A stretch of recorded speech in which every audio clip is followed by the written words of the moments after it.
우리는 10가지 출애굽에 내리는 또 바로와 애굽에 내리는 10가지 재앙들을 살펴보았습니다. 이 10가지 재앙을 통해서 하나님께서는 이스라엘의 구원과 하나님이 누구신지 분명하게 알게 하셨습니다. 그렇다면 우리도 하나님이 누구신지, 그리고 우리를 향한 하나님의 구원의 은혜를 알고 믿고 순종하는 것이 어떤 것인지 우리의 삶 속에서 늘 고백되어져야 할 것입니다. 바로왕이 하나님의 말씀에 빨리 순종했다면 10가지 재앙들을 피할 수 있었을 텐데, 자기의 주임됨과 완악함으로 애굽은 엄청난 힘든 고난을 겪었습니다. 드디어 10번째 재앙까지 이르게 되었습니다. 지난주에 살펴봤던 것처럼 10번째 재앙은 초태생의 죽음이었습니다. 그런데 하나님께서 자비하신 은혜를 따라 살 길도 허락하여 주셨습니다. 그것을 기념하여 생긴 절기가 바로 유월절입니다. 넘어간다. 오늘 유월절의 말씀을 살펴보면서 어린 양의 보혈의 은혜가 다시 한번 우리 안에 새로워지는 귀한 시간들이 되시기를 축복합니다. 10번째 재앙은 11장에 모세가 바로에게 경고한 것과 같이 모든 처음 난 것의 죽음이었습니다. 그런데 이제까지의 재앙과 다른 점이 있습니다.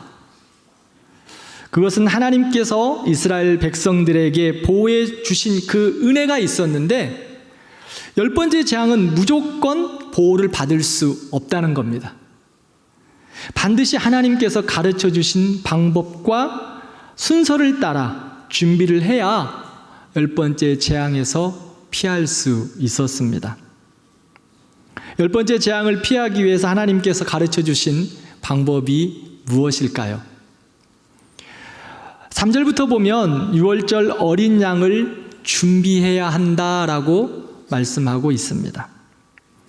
언제 어떻게 준비해야 하고, 또 언제 잡아서 양의 피를 문설주에 발라야 하는지 하나하나 자세하게 설명해 주셨습니다.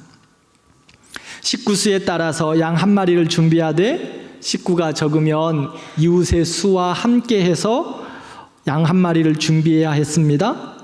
또 그 양은 4일 전에 준비해야 했고, 또 그 양은 14일 날 저녁 때 해질 무렵에 잡아야 했습니다. 그리고 양을 잡아 먹는 고기의 방법도 하나님께서 하나하나 말씀해 주셨습니다.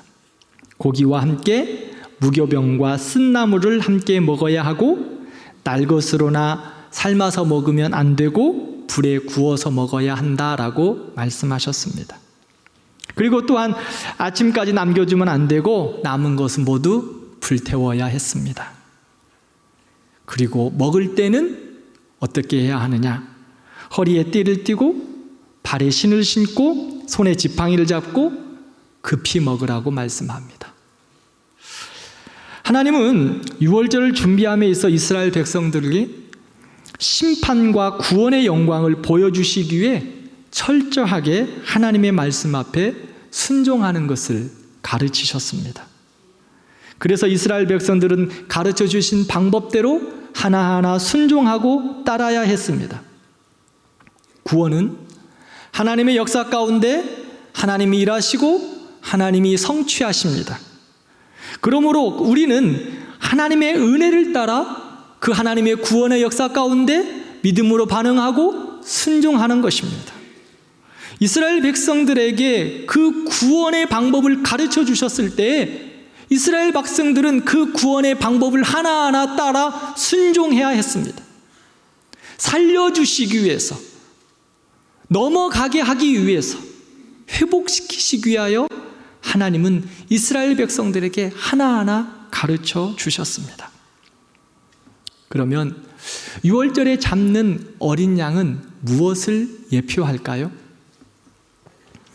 고린도서 5장 7절 말씀을 보면 유월절 어린 양, 곧 그리스도께서 희생되셨다라고 말씀합니다. 즉 유월절에 잡았던 어린 양은 예수 그리스도를 예표합니다. 출애굽기 12장 46절을 보면 어린 양을 먹을 때 어린 양의 뼈는 꺾지 말라라고 말씀합니다. 이 말씀을 한번 생각해 보십시오. 이 말씀은 예수님이 십자가에 달려 죽으셨을 때에 로마 군병들이 예수님의 죽음을 확인하려고 할 때 예수님의 뼈를 꺾었습니까? 안 꺾었습니까? 꺾지 않았습니다. 유월절 어린 양은 예수 그리스도에 대한 예표입니다. 예수 그리스도가 유월절 어린 양으로 우리의 희생이 되셨습니다. 하나님께서 이스라엘 백성들에게 명령하여 유월절을 준비하게 하셨는데 유월절 예식에서 가장 중요한 것이 무엇일까요? 어린 양을 잡아서 우슬초로 그 피를 좌우 문설주와 임방에 바르는 것입니다. 문설주는 세로 기둥이고 임방은 가로 기둥입니다. 우슬초는 고든 줄기와 흰 꽃을 가진 향기 좋은 식물로 우슬초 묶음을 가져다가 그릇에 담겨진 양의 피를 좌우 문설주와 임방에 바르라라고 말씀하셨습니다. 그러면 그것을 보고 죽음의 사자가, 하나님의 사자가 그 피를 보고 넘어갔습니다.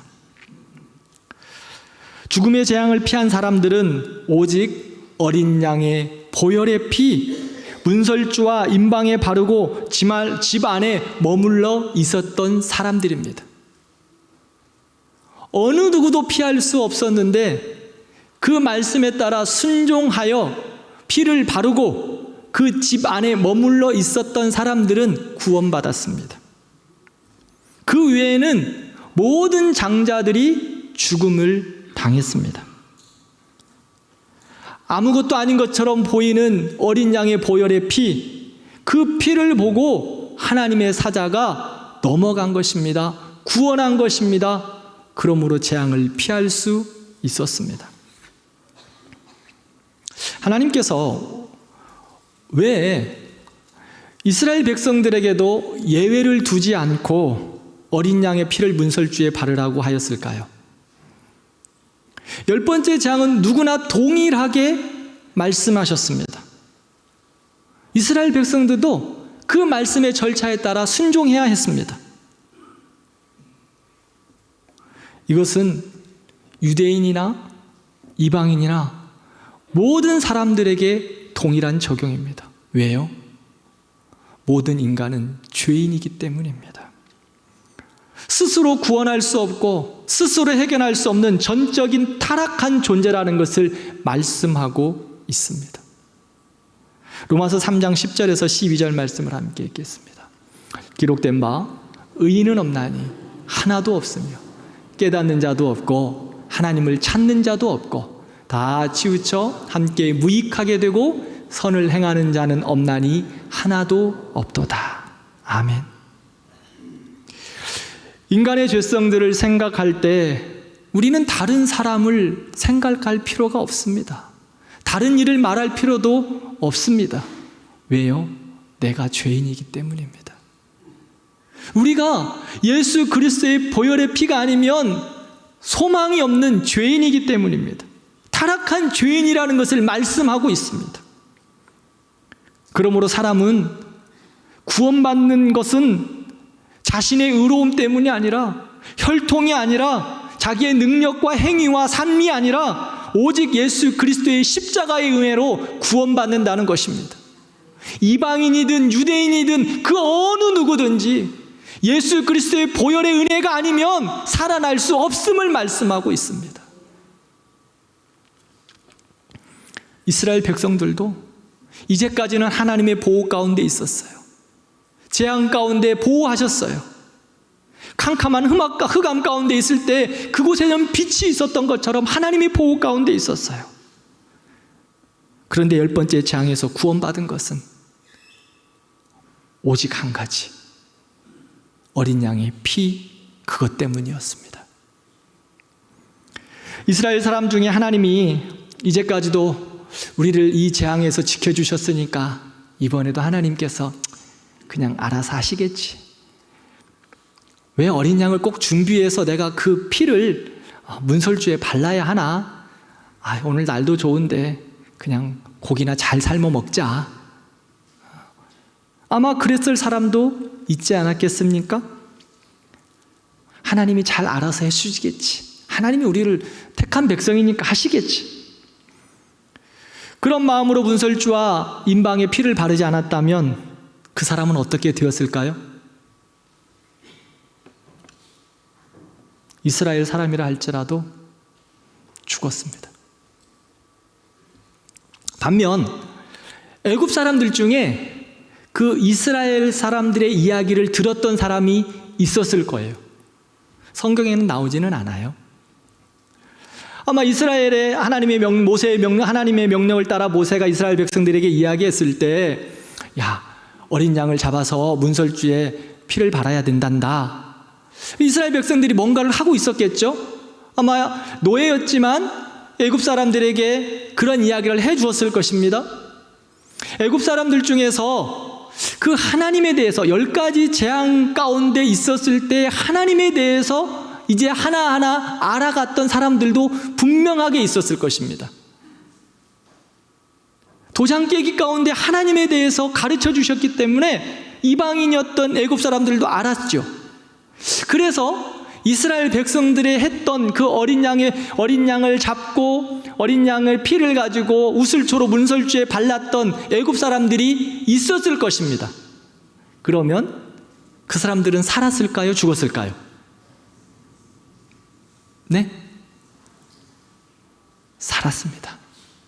왜 살았을까요? 어린 양의 피, 예수 그리스도의 보혈이 그들을 살려낸 것입니다. 그 안에 아마 나쁜 놈도 있었을 거예요. 참 저놈은 좀 하나님이 좀 잡아가지고 빨리빨리 해결해 주셨으면 했을 그러한 참 좋지 못한 사람들도 있었을 겁니다.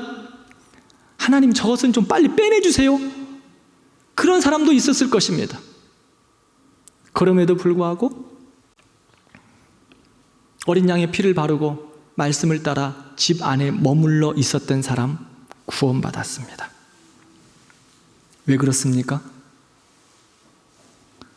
구원은 오직 어린 양 되신 예수 그리스도의 보혈의 피 때문이기 때문입니다. 이방인이든 유대인이든 혈통이든 삶이든 능력이든 아무 문제가 되지 않습니다. 구원은 오직 예수 그리스도의 보혈의 피로 시작됩니다. 출애굽 12장 13절 말씀 우리 한번 다시 함께 읽겠습니다. 내가 애굽 땅을 칠 때에 그 피가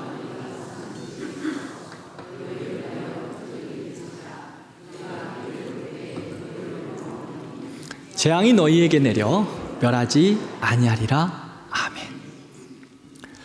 본문 말씀을 보면 한번 그대로 띄워주세요. 그 피가 너희가 사는 집에 있어서 무엇이 된다고 말합니까? 표적이 된다. 예수 그리스도의 보혈의 피가 증거가 된다고 말씀합니다. 그래서 그 피를 볼 때에 넘어가는 겁니다. 그 예수 그리스도의 보혈의 피 때문에 구원받습니다. 그 예수 그리스도의 어린 양의 보혈의 피 때문에 회복되는 것입니다. 예수 그리스도의 어린 양의 피 때문에 치유되는 겁니다. 구원의 역사가 그 안에 있습니다. 천사가 재앙을 가지고 왔다가 어린 양의 피를 보고 넘어갑니다. 아무리 나쁜 놈이어도 정말 시험 드는 사람이라 할지라도 예수 그리스도의 보혈의 피 때문에 구원받는 겁니다. 우리가 다른 사람 말할 거 없습니다. 그게 바로 우리 아닙니까? 그게 바로 우리예요. 이방인이었던 우리요, 전적으로 타락했던 우리입니다. 그러나 예수 그리스도의 보혈의 은혜 때문에 우리가 구원받고 이 시간 함께 하나님을 찬양하고 예배하는 겁니다. 이스라엘 백성들이 그 어린 양의 피로 구원받았습니다. 그런데 그날뿐이 아니었습니다. 광야 40년 동안 이스라엘 백성들은 어린 양의 피의 은혜로 구름기둥과 불기둥의 인도함을 받았습니다. 가나안 땅에 들어갔습니다. 6월절 어린 양의 피로 홍해를 건넜고 광야를 넘어갔고 광야를 거쳐 요단강을 건너갔습니다. 하나님이 가나안 땅에 넘어서 들어가게 하셨습니다. 그 모든 삶 가운데서 어린 양의 피로 넘어가고 또 넘어갔습니다. 사랑하는 성도 여러분, 어린 양의 피가 우리를 구원하실 뿐만 아니라 우리의 삶 속에서도 우리를 넘어가게 하시고 죄와 싸워서 이기게 하시고 회복케 하시고 또 다시 어린 양의 보혈의 은혜로 살아갈 능력을 날마다 허락하시는 겁니다. 이스라엘 백성들을 그렇게 인도해 주셨어요. 예수 그리스도의 보혈의 피로 죽음을 넘어 생명으로 넘어가게 하셨습니다. 우리도 그렇습니다.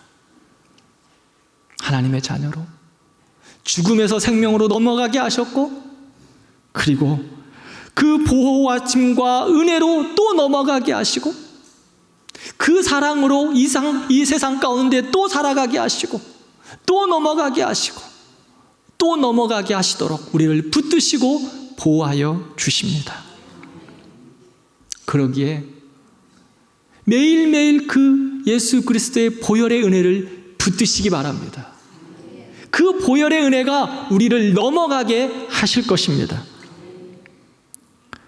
구원은 자신의 의로움이나 나의 선한 삶과 행위, 율법의 준수에서 이루어지는 것은 아닙니다. 오직 예수 그리스도를 믿음으로 말미암아 이루어집니다. 로마서 3장 25절 말씀을 보면 하나님께서 우리의 지은 죄를 간과하셨다라고 말씀합니다. 이 간과하심이라는 말은요, 눈 감아 주셨다라는 의미입니다. 그런데 오늘 출애굽기 12장 13절 말씀을 볼 때 너희를 넘어가리니 라는 말씀하고 우리 로마서의 말씀에 간과하다라는 말씀하고 같은 표현을 하고 있습니다. 우리의 개역 성경에는 표현을 조금 다르게 번역했는데 의미상으로 원문을 보면 같은 의미라고 말씀하는 거예요. 같은 단어의 표현. 즉 양의 피를 보고 넘어갔다. 하나님께서 우리의 죄를 눈 감아 주셨다. 우리의 죄를 눈 감아 주시고 용서하셨다. 그러기에 우리가 넘어갈 수 있는 겁니다. 하나님의 은혜로 하나님이 용서하셨기에, 어린 양의 보혈의 피를 보고 용서하셨기에, 간과하여 주셨기에 넘어가는 은혜를 우리에게 허락하여 주셨습니다. 그러므로 생명과 죽음의 차이는 한 가지입니다. 무엇일까요? 예수 그리스도의 보혈의 피입니다. 영원한 심판, 영원한 생명, 이 차이가 무엇일까요? 예수 그리스도의 보혈입니다. 에베소서 1장 7절 말씀을 함께 읽겠습니다. 우리는 그리스도 안에서 그의 은혜의 풍성함을 따라 그의 피로 말미암아 속량 곧 죄사함을 받았느니라. 아멘. 6월절의 어린 양의 피를 보고 하나님의 천사가 넘어갔듯이 예수 그리스도만이 우리의 모든 죄에서 우리를 자유케 하시고 구원케 하십니다. 예수 그리스도의 보혈은 과거의 죄, 현재의 죄, 미래의 죄까지도 깨끗하게 다 용서하시는 능력이 있습니다. 그 보혈의 능력이 우리를 죄와 사망의 권세에서 건져내셨습니다. 어린 양의 피가 우리를 죽음에서 생명으로 넘어가게 하셨습니다.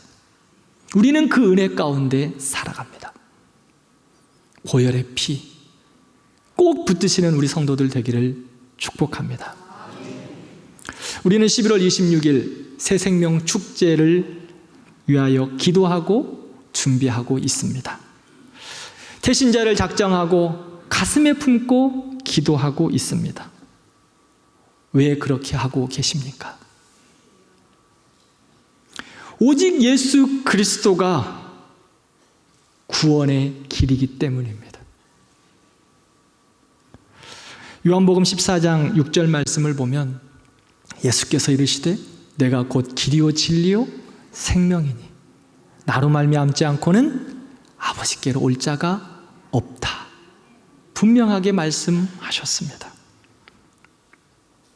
이 분명한 진리의 말씀이 있기에 우리는 생명을 위하여 복음을 전하고 있습니다. 그런데요, 이 구절 때문에 세상은요, 기독교가 독선적이라고 말합니다. 왜 예수님만이 길이고 진리요 생명이니? 세상에는 많은 구원의 길이 있다라고 이야기합니다. 다른 종교도 있는데 왜 기독교만 진리야? 그러나 우리가 알아야 할 것은 모든 진리는 항상 하나입니다. 그리고 진리는 독선적입니다.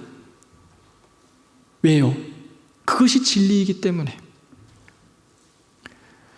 예수님이 기독교가 독선적인 것이 아니라 예수님이 진리이기 때문에 독선적으로 보이는 것뿐입니다.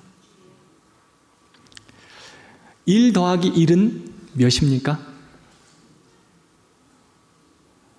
너무 어려운 질문을 드렸죠? 1 더하기 1은 2입니다. 2. 또 다른 답을 하실 분 계십니까? 1 더하기 1은 1이라고요? 진짜요? 그게 수학적으로 맞습니까? 수학적인 정답은 1 더하기 1이 아니라 1 더하기 1은 2입니다. 그것이 바로 진리입니다. 그것을 부정할 사람은 어느 누구도 없습니다. 그것을 독선이라고 이야기할 사람도 없습니다. 그것을 독선이라고 이야기하면 무지가 되는 것입니다. 예수님은 유일하신 구원자라고 성경은 분명하게 말씀합니다. 그것은 진리입니다. 그러므로 우리는 생명의 복음을 위하여 그 진리를 전해야 합니다. 구원의 역사는 보혈의 피가 있느냐, 예수 그리스도의 보혈의 피가 발라져 있느냐, 여기에 달려 있습니다. 그러므로 내가 판단하지 말고 구원의 역사는 하나님이 이루시기에 우리는 주께서 명령하신 대로 땅끝까지 이르러 주의 복음을 전해야 합니다. 구원을 받는지 안 받는지 우리가 그것을 판단할 우리의 능력도 없습니다. 왜? 나도 죄인이어서 보혈의 은혜로 구원받은 사람이 누가 구원받을 수 있지, 누가 구원받지 못할지 어떻게 알 수 있습니까? 그것은 하나님의 일입니다. 그러므로 이스라엘 백성들이 순서를 따라, 말씀을 따라, 절차를 따라 순종했듯이 우리도 그 보혈의 은혜를 따라서 믿음으로 순종하는 겁니다. 복음을 전하는 겁니다. 그러면 그 역사는, 구원의 역사는 하나님이 이루십니다. 그러므로 우리 새생명 축제를 앞서두고 많은 이들에게 주의 복음을 전하는 놀라운 축복의 통로들이 되기를 진심으로 원합니다. 하나 더 살펴볼 것은 어린 양을 피를 바른 사람은 어떻게 해야 했을까요? 22절 말씀을 보면 아침까지 한 사람도 집 밖으로 나가지 말라고 했습니다. 밖에서 무슨 일이 있어도, 어떠한 일이 있어도 나가지 말라고. 그리스도의 보혈 안에 있으라고. 자, 이스라엘 백성들 중에 궁금한 사람이 있었을 거예요. 지금 밖에서 무슨 일이 있을까? 호기심이 많아가지고 좀 막 밖에 나가고 싶은 그 사람. 그러다 나갔어요. 어떻게 되었을까요? 죽었어요. 나가면 안 돼요. 예수 그리스도의 보혈 안에 머물러 있으라고 성경은 말합니다. 어린 양의 피를 바르고 그 안에 머물러 있어라. 왜? 그 안에 생명이 있기 때문입니다. 사랑하는 성도 여러분, 예수님 안에 머물러 있기를 바랍니다. 세상에 많은 것들이 좋아 보여도, 궁금해 보여도 예수님 안에 머물러 있는 인생들 되기를 축복합니다. 그게 생명입니다. 나가봤자 별거 없습니다. 아니, 나가면 죽습니다. 또한 그 안에서 어린 양과 함께 쓴나물, 그 다음에 무교병을 먹으라고 했습니다. 3가지를 먹으라고. 어린 양의 살을 먹는다는 것은 무슨 말일까요? 요한복음 6장 56절 말씀을 함께 보겠습니다. 내 살을 먹고 내 피를 마시는 자는 내 안에 거하고 나도 그의 안에 거하나니. 아멘. 예수님의 그 어린 양의 피를 먹고 마신다는 것은요, 주님과 교제한다는 겁니다. 주님과 함께 살아간다는 겁니다. 날마다 예수 그리스도와 함께 교제하며 동행하는 삶을 살아가는 것입니다. 언제나 기도와 말씀으로 주님과 함께 살아가는 것, 그게 어린 양의 피를 먹고 마시는 겁니다. 제가 지난주에 여러분들에게 경건의 시간 10분이 여러분들의 생명을 살린다라고 말씀을 드렸습니다. 그래서 주보에 나와 있는 매일 성경의 본문이라도 꼭 하루 말씀을 읽고 시작하면 좋겠다. 그리고 잠깐이라도 여러분들의 삶을 주 앞에 기도해라라고 부탁을 드렸습니다. 왜요? 어린 양의 살을, 피를 먹고 마시는 겁니다. 그 안에 생명이 있기 때문에 다른 거 다 필요 없습니다. 여러분들의 인생의 삶 속에서 여러 가지 시험과 어려움과 환난도 있지요. 그때 어떻게 넘어가시겠습니까? 누구의 보호하심으로, 누구의 능력으로, 누구의 힘으로 넘어갈 수 있습니까? 여러분 자신하십니까? 예수 그리스도의 보혈의 은혜가 우리를 구속하실 뿐만 아니라 이스라엘 백성들을 광야 가운데 보호하시고 인도하셨던 것처럼, 그렇게 넘어가게 하셨던 것처럼, 예수 그리스도의 그 살과 피가 예수 그리스도와 함께 교제함이 우리를 세상 가운데 넘어가게 하고 또 넘어가게 하고 하나님의 사람으로 능력 있게 살아갈 수 있는 축복의 통로가 될 것입니다. 그러기에 말씀을 먹고 듣고 함께 해야 합니다. 어린 양의 살과 피를 먹어야 합니다. 두 번째로는 누룩 없는 떡, 무교병을 먹으라고 했습니다. 고린도전서 5장 8절을 보면은요, 누룩은 죄악을 상징합니다. 악을 대표해요. 우리는 죄 없는 삶을 살아야 합니다. 즉, 죄를 멀리하는 삶을 살아야 합니다. 어떻게 해서든지 죄와는 끊어내는 삶을 살아야 합니다. 그것이 하나님이 우리에게 주신 말씀입니다. 예수 믿고 구원받았다고 해도 누룩 있는 떡, 죄 가운데 살아가는 것 주님이 원하시지 않습니다. 예수 믿고 그 보혈의 은혜 가운데 있는 하나님의 백성들에게 집 안에서 누룩 없는 떡, 무교병을 먹으라고 했습니다. 죄를 멀리하라고 합니다. 하나하나 죄를 제거하고 정결함으로 살아가는 것을 말씀합니다. 무교병, 여러분 누룩 없는 떡 드셔보셨습니까? 요즘은 건강을 위해서 누룩 없는 떡, 이스트로 발효하지 않은 그러한 빵들 많이 팔더라고요. 근데 저도 먹어봤지만 맛없어요. 하나 잘 찢어지지도 않아. 찢어서 먹기는 하는데 건강에 좋다 그러니까 먹지. 제과점에 아주 풍성하게 이스트로 띄어가지고 설탕도 듬뿍 들어가고 이렇게 아주 멋있게 되어져 있는 것, 그 안에 과일도 올라가 있고 막 설탕 범벅인 그 빵, 그게 맛있지 않습니까? 여러분들은 그런 거 안 맛있구나. 저는 단팥빵이 제일 맛있습니다.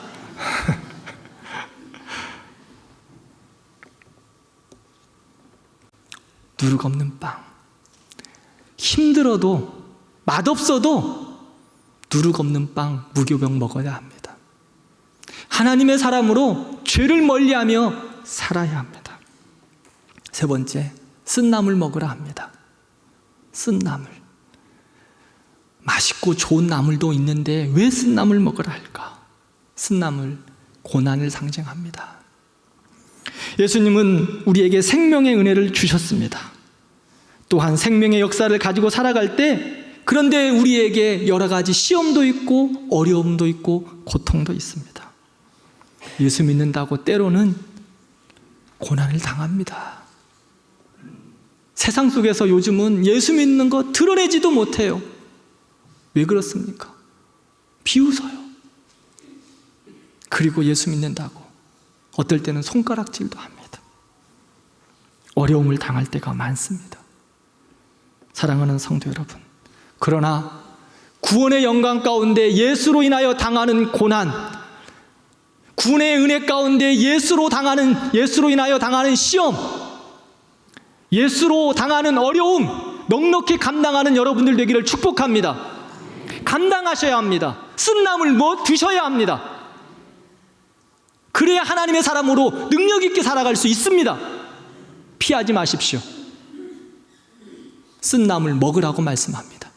무교병 먹으라고 말씀합니다. 감당해야 합니다. 세상과 싸워 넉넉히 감당하는 우리 대광교회 성도들 되기를 축복합니다. 그러면 이것을 먹을 때 어떻게 하라고 합니까? 11절 보면 허리에 띠를 띠고 발에 신을 신고 손에 지팡이를 잡고 급히 먹으라고 말씀합니다. 그렇게 급하게 맛없는 떡, 쓴 나물 급하게 먹으면 어떨까요? 체할 것 같아요. 그런데 우리 주님은 왜 이렇게 명령하셨을까? 군대에 가면 우리 장로님들 5분 대기죠. 해보셨죠?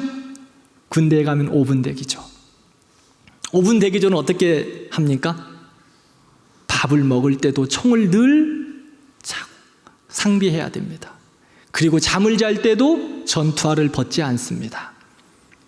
언제든지 전투 태세를 다 준비해 놓고 잠도 자고 밥도 먹고 일도 합니다. 군장을 다 쌓아놓습니다.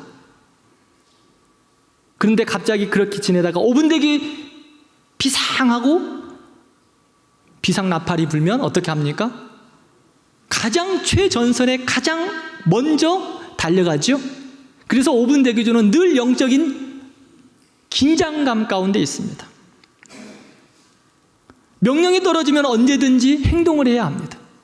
지금 하나님께서 이스라엘 백성들에게 죄 가운데서, 세상 가운데서, 애굽 가운데서 구원하시기 위한 그 출발 지점에 있습니다. 5분 대기조입니다. 언제 명령이 떨어질지 모릅니다. 그래서 준비와 긴장감을 가지고 살아가라고 말씀합니다. 모든 준비를 갖춘 상태. 에베소서 6장을 보면 우리를 향하여서 영적 전쟁 가운데 있다라고 말씀합니다. 세상을 향하여 영적 전쟁 가운데 있습니다. 그 영적 전쟁인 하나님의 백성들에게 무엇을 하라고 말씀하십니까? 전신갑주를 취하라. 전신갑주를 취하라. 신을 신어야 합니다. 투구를 신어야 합니다. 허리에 띠를 띠어야 합니다. 왜요? 전쟁에 나가야 하기 때문에.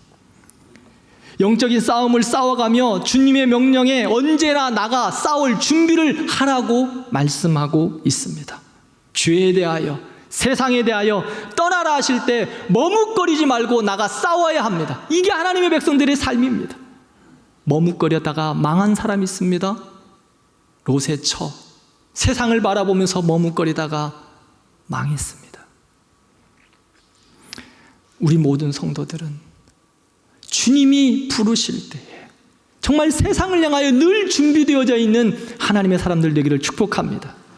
말씀을 맺겠습니다. 오늘 본문을 보면 어린 양에 대해서 표현이 3번 다르게 나옵니다. 한 번은 어린 양, 4절에는 그 어린 양, 5절에는 너희 어린 양이라고 말씀합니다.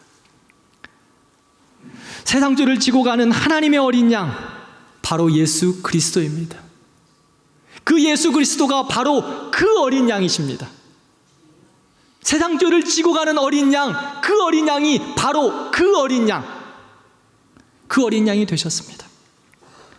또한 더 나아가 그 어린 양이 너희의 어린 양입니다. 그 구원의 어린 양이 우리의 어린 양 되셨습니다. 사랑하는 성도 여러분, 우리의 구원을 이루신 어린 양이 우리의 구주 되셨습니다. 그분과 함께 하나님의 집안에서 머물며 사시기를 바랍니다. 그래서 그 구원의 영광과 기쁨의 삶이 우리의 삶 가운데 충만하시길 바랍니다. 더 나아가 하나님 안에서 필요에 따라 하나님이 주시는 은혜 가운데 살아갈 때 때로는 쓴 나물도 먹어야 합니다. 때로는 무교병도 먹어야 합니다. 그러나 하나님 안에 있을 때 우리는 넉넉하게 감당할 수 있습니다. 예수님이 내 안에 계시고 내가 예수님 안에 있기에 주님과 함께 이 땅 가운데서도 쓴 나물이 있든 무교병이 있든 믿음으로 승리해 가시는 복된 하나님의 성도들 되기를 축복합니다.